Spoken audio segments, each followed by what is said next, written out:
right, welcome. You know, when welcome back to Men of a Certain X. I should have started off with I'm a little disheveled. No Andy here to go. I'm without Andy this whole week. I'm gonna have to find time to fill 25, 30 minutes of content to deliver to you, our loyal listeners. And usually it's nice when you have a partner you can build off one another, hear what you just got to listen to me. And now I have to have a lot more stuff prepared. Usually Andy sends me a bunch of stuff for topics and I just navigate through those. I'm on my own, but I got some good stuff for you guys today. So let's start off here. I'm gonna go with the box office. We talked about this a little bit. It was another terrible box office weekend. Uh, Garfield led it with 14 million. 14 million for a weekend, a summer weekend. Again, this is like the first full weekend in June. Kids are off school now, or at least part of the country is. The rest will come out this week. 14 million for the Garfield movie. If Imaginary Friends, 10.8 million. Then Furiosa, 10.8. Then you got Kingdom of the Planet of the Apes and The Fall Guy. The top four there is 34, 42, 47 million for the top five movies. That's ridiculous. Now looking ahead to next week, we've got a couple things. The Watchers is coming out. That's a movie that's getting a little bit of buzz. But also Bad Boys Ride or Die. This is the number four movie with Will Smith and Martin Lawrence. I remember the first Bad Boys, I loved it. Second Bad Boys, not so much. I can't even recall the third Bad Boys. But you got a fourth one coming out. That's probably going to make some level of stuff here. So it'd be interesting to see how that goes. If you happen to hear any gnawing on the background, that's my son's dog who's decided to plop up next to me and just start going through his bones. So, in any event, that's what we got going on. The top movies for 2024. It doesn't sound terrible. Worldwide, you have Dune with 711 million. Godzilla and Kong, The New Empire, 567 million. Kung Fu Panda 4, 539. Kingdom of the Planet of the Apes is 337. Ghostbusters Frozen Empire, 200 million. It doesn't seem that bad when you look at just those top five movies, but then there's just such a huge drop off when you get beyond that. And again, I just think it's just continues to be the struggles from last year with the strikes. A lot of things got pushed. A lot of the big movies got pushed, but we'll see how that plays out. On that front, you do have still the couple big movies coming out, but it's like Bad Boys coming out this weekend. Then you've got Inside Out, I think, is the following weekend. You still got Deadpool and Wolverine, but aside from that, I'm not really sure there's a whole lot more coming out on that front. Now, on this podcast, I'm going to cover. We've got a couple big things coming out. Andy and I have talked about those already too. Is we've got the Acolyte show for the Star Wars Acolyte show. They released some new trailers on that this weekend. That's looking pretty good. I just hope to God it's good. I can't stand another Ahsoka thing. I'd love it to be in the vein of Andor. So we'll see. But we've got that coming out. Then we've got House of the Dragon season 2 is coming out. I think that's in around the second week of June as well.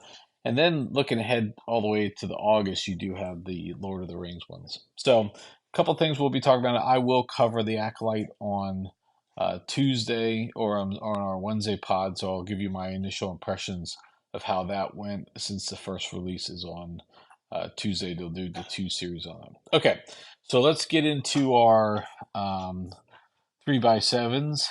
So we got 3 sections of 7 minutes. I'm gonna set the timer here again. Without Andy here, you don't get the video of Dave, which is probably a good thing because I'm just lounging around, kicking back, and so I'm gonna go with the 3x7. So you can't see the timer on here, but I'm gonna start the timer now, and we're going to go We're rolling. Okay, so 6 minutes, 55 seconds left. All right, so we're going to start with a sports check-in. Andy and I I want to talk about two things. The Premier Lacrosse League initial season kickoff, or their season kicked off this weekend. They always follow the NCAA championships. The nice thing is you get some of those college players that have come over and enjoying those teams. They graduated college and they're now playing in the league. I'll be painfully honest. I really like this league. It's better than the old Major League Lacrosse that was out there, but I forgot it was even kicking off. I think they did a really bad job of promoting the league. They did a really bad job of letting people know that it's going on. And look, there are hardcore fans for every sports league. There's hardcore fans for every um, group out there. I get it. They probably are well aware of this, but the Premier League is not going after the hardcore lacrosse fans. They're trying to grow. They're trying to get more fans, and if you're not getting your casuals in there, then you're really struggling with it. That said, um, I did, this is the first year they moved to home base teams. So in the 5 previous years, they still do a touring model, so they go to a different city every year or every week, but they don't have a home team per se. Essentially, they were all different lacrosse clubs: the Cannons lacrosse clubs, the Chrome, the Atlas. They weren't affiliated with the city this year or a region. This year they changed that up, and so Carolina has got one. They play in Charlotte. This coming week, they're going to be playing in Charlotte, so I'm going to hit the games there. Um, but they do, this is first year of the home base league, and um, so I was pulled. It did get me into watching previously my team was the Chrome, and with the reorganization, realignment that they were going through, the Chrome went away, and they became the Denver Outlaws, which again I can get into a huge history of Major League and Professional League lacrosse, but you're not here for that. Any event, Carolina got a team, the Carolina Chaos. I was not a big Chaos fan previously, but for some reason, I did feel the pull. I did feel the pull to want to watch the Chaos. I watched them. I was excited to watch them play. They had a great win yesterday. They won. They had a great win yesterday. It was a back and forth game, and then they pulled it away at the end. I really enjoyed it, and again, my son and I are going to go this weekend when they play in Carolina, they play in Charlotte. So the way it works is you have 8 teams in the Premier Lacrosse League. When they play in your hometown, each team will get a hometown game. You play 2 games that weekend, and one team has a bye. So there's 4 games every weekend. It's either Friday, Saturday, or Saturday, Sunday, and the team will get a bye based off of that. And I'm going to hit pause here because these dogs are going to drive me crazy, but it is what it is. Maybe I won't do that. Let me restart my timer here and get going. These dogs are going to kill me if I can find my timer at all. This is what happens. See, this is what happens when Andy's not here. So restarting the timer, 3:30 left. Okay, I probably dragged on more on that lacrosse than needed to be. But good stuff going on. The 2-point shot for lacrosse is beautiful. It's magnificent. I love it. There's a lot of things that go on. It allows you to close the gap better than you would normally. A 3-point game is only 2 possessions, for example. I really think they need to bring this into, college lacrosse, but that's a different story. But I really do enjoy that. So I had a good weekend. The New York Atlas looked pretty strong.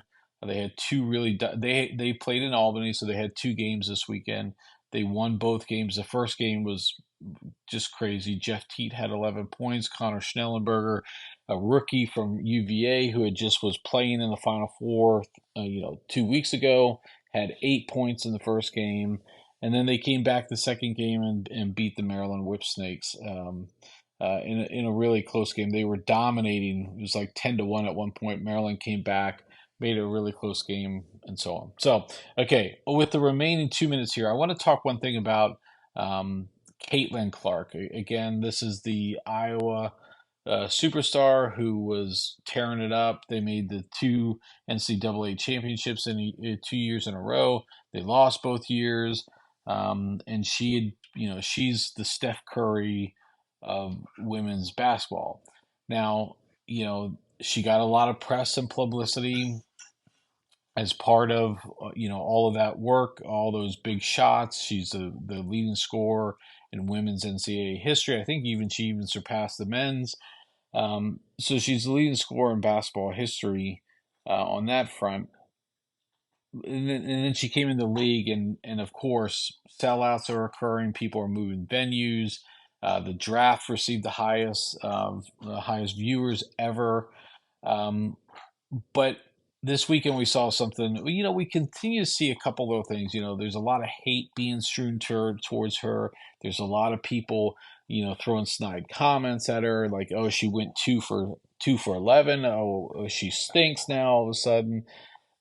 And then this weekend, in a play that didn't involve her at all, she wasn't getting, she was going to get ready to receive the inbound pass, but prior to that, a player from the Chicago Sky came up and physically bumped her into the ground, and without remorse, and no short. And then afterwards, had a lot of negative comments to say about Caitlan Clark. Clearly, there was a level of, I don't want to use the word jealousy because I don't think that is, but like a little bit of like, hey, get the fuck out of here. Who are you? You haven't done anything. We've been busting our ass for years to try to make this league work, and you come in here and you're trying to show this. This is crazy to me. Like again, I'm just not sure. Again, this is that mentality where you have the old school people degrading the new school people, and it happens everywhere. You see it in the NBA. Yeah, you see it in the NBA, and they always try to degrade the new people coming in. Look, Caitlan Clark is going to be doing a great amount of work in building the WNBA over time. And if they don't start trying to corral some of this, and they don't try to start, protecting some of their stars, but much like the NBA does today, they're going to have some long-term issues, and they're going to actually push out some of those people who are new to the league and want to get into the league. So everyone, I'm going to have to cut this episode short. I had some technical issues that came up. I had 2 other segments that I recorded, but when I went back to do the editing, those segments were gone. I had one on politics, and I also had one on cooking. We'll get those incorporated the rest of the week. So this is going to be a short episode this week. My humblest apologies on some of the technical issues. See, this is what happens when Andy's not around. Some of these things just fall through the wickets.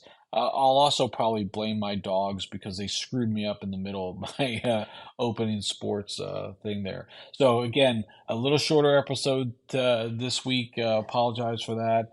You'll get the full 25, 30 minutes for the rest of the week. And if Andy's listening, somehow this is your fault. All right, everyone. With that, I'll catch up with you next time.